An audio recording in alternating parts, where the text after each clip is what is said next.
I'd like to speak to the press for a moment.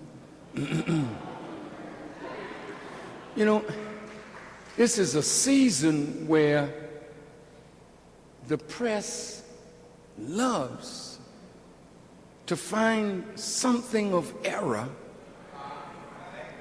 in a human being and blow it up and talk about it and scandalize the person like the people behind the lens of the camera have no sin. You know, wait a minute, if you were clean, I could see you doing what you do. It seems like the media delights in finding something wrong with somebody. Now I'm getting to crucifixion. See, crucifixion in the modern Rome, America, is the modern Roman Empire. You keep looking back to ancient Rome. Ancient Rome is gone. Modern Rome is going. Now, in the meantime, in modern Rome, they have always feared that somebody would rise from among us and unify black people. And should they go to war with a foreign government, that we might join on to that foreign government and come against them. So just as it was in the time of Jesus the prophet and Herod the king, they wanted to kill all boy babies. So there's a plot against the black male. And it's real, brothers and sisters. And any one of us that shows his head as a potential leader, the eyes of our enemies are on that one. Listen to me carefully, because if you show that you could be a messianic voice, then they will move to silence you. Now listen to J. Edgar Hoover's words.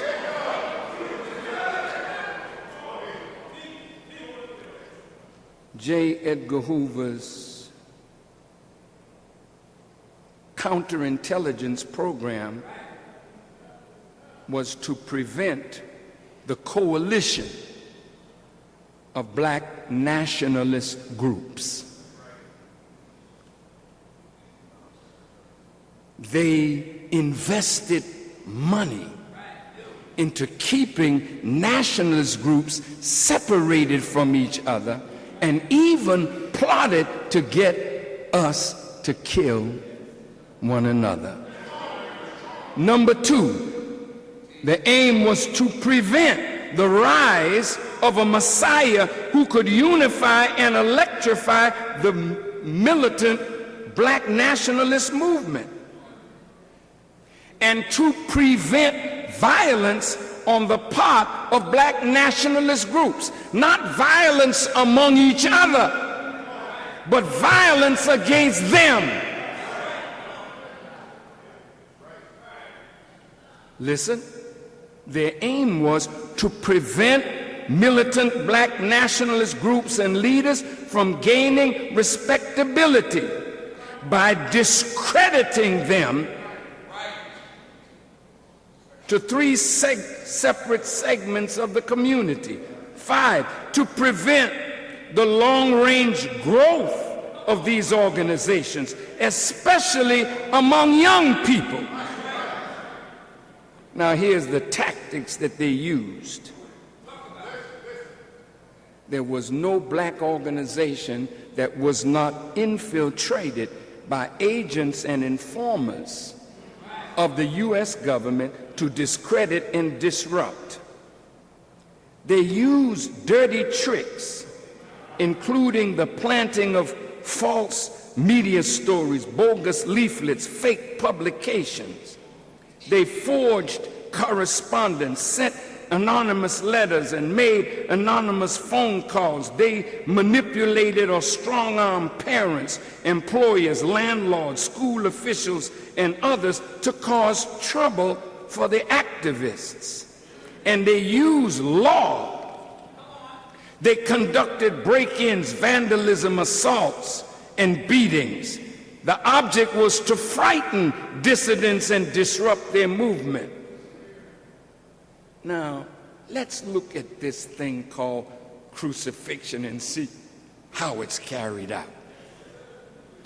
You know, crucifixion was used by the Persians, the Greeks, the Carthaginians, the Macedonians, and the Romans. It was reserved for slaves, rebels, pirates, and especially despised enemies and criminals. Crucifixion was considered a most shameful and disgraceful way to die. They would take the person, strip him of his clothes, make him carry his cross to the place of crucifixion. But it's all public. Everything is done in the public to bring about your shame, your disgrace. Follow me now. Strip you of your clothing, then they nail your hands and your feet.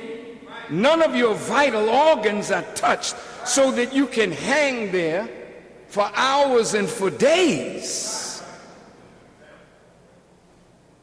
Defecate on yourself, urinate on yourself, and some they would spear in the side.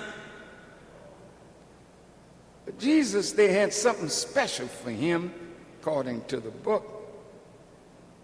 Since he was supposed to be the king of the Jews, they made a crown of thorns for him. Put it on his head. I'm coming to you in a minute. They nailed his hands, they nailed his feet, they pierced him in his side, and they let him hang there. People spat on him. Boy, this is some deep stuff. They leave you in the public, and passers-by would throw things at the crucified one. Because once you're crucified, it's like you deserve that punishment. So the people are not asking for you to come down. They are happy to see you on that cross. Now, look at the role that the media has played in the deliberate crucifixion of black leaders. I'm going to name a few, and then I want you to see how crucifixion is done. Then I'm coming to Michael and why he was crucified.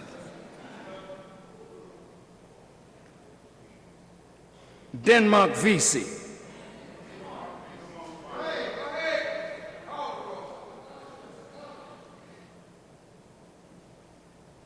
There was a plot that called for his group of slaves and free blacks to slay their owners and temporarily seize the city of Charleston, South Carolina. They planned to sail to Haiti to escape retaliation because they were impressed with the revolution that took place in Haiti with Toussaint Louverture and Dessalines. Two slaves opposed to Vesey's scheme leaked the plot. See, there's always a Negro somewhere to tell massa what the slaves were planning for their freedom.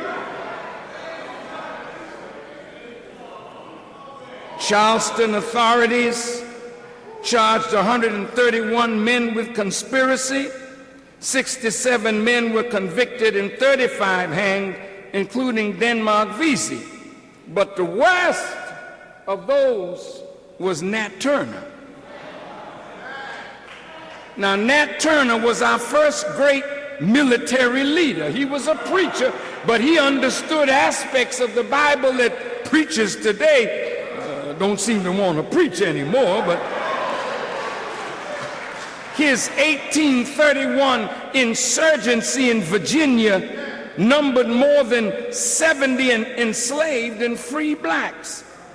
Approximately 60 white men, women, and children were killed before Turner was defeated.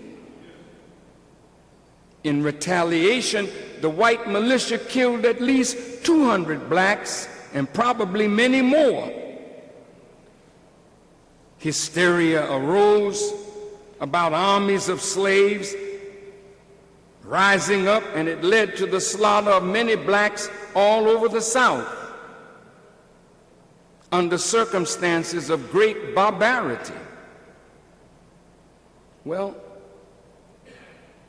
they severed the heads of those that they captured, and their heads were mounted on poles at crossroads as a grisly form of intimidation. 48 blacks were tried on charges of conspiracy, insurrection, and treason.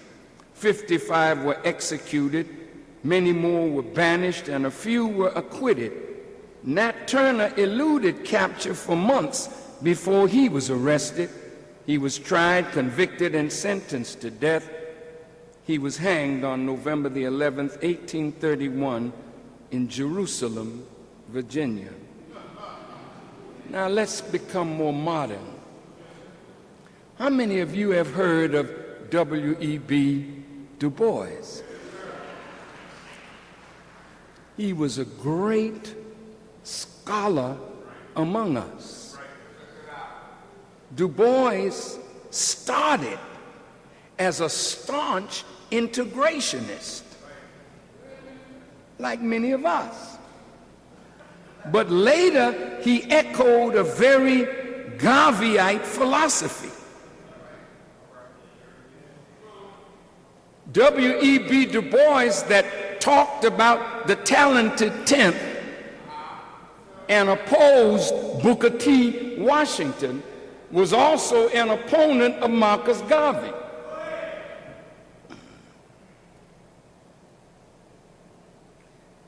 He talked about large numbers of American Negroes who in all essential particulars conceived themselves as belonging to the white race. Ooh. Did this bother any of you? Did it touch any of you? He said such Negroes were ever ready, quote, to flock to white America before they would flock to the brown West Indies or to black Africa or yellow Asia. Blacks, he now thought, should begin to concentrate upon this problem, their economic survival. You know, Du Bois was one of the founders of the NAACP, but the NAACP in its original founding, it was to fight for civil rights but not economic power among black people.